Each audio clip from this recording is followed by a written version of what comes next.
Northern electricity supply company বা নেসকো পিএলসির প্রধান কার্যালয় রাজশাহী থেকে বগুড়ায় স্থানান্তরের দাবিতে মানববন্ধন করেছেন বগুড়ার সর্বস্তরের মানুষ। পূর্ব ঘোষিত কর্মসূচি অনুযায়ী বৃহস্পতিবার সকালে বগুড়া শহরের প্রাণকেন্দ্র সাতমাথায় এই মানববন্ধনের আয়োজন করা হয়।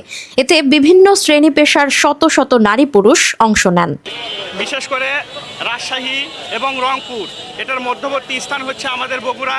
এই বগুড়ায় হেড অফিস হলে আমাদের আর্থিকভাবে অনেক লাভবান হব।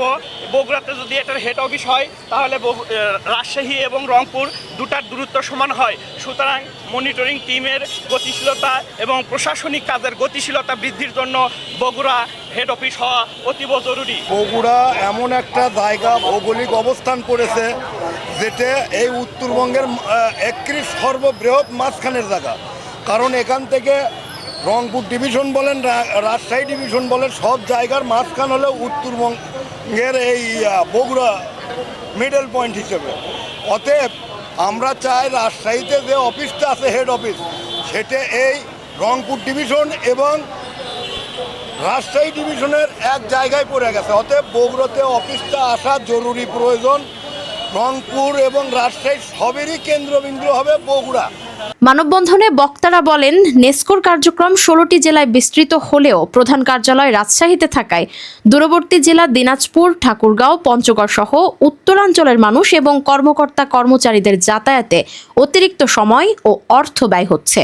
তাদের দাবি, প্রধান কার্যালয় বগুড়ায় স্থানান্তর করা হলে সিস্টেম লস কমবে, রাজস্ব আদায় বাড়বে, কর্মঘণ্টা ও জ্বালানি সাশ্রয় হবে এবং গ্রাহক সেবার মান আরও উন্নত হবে।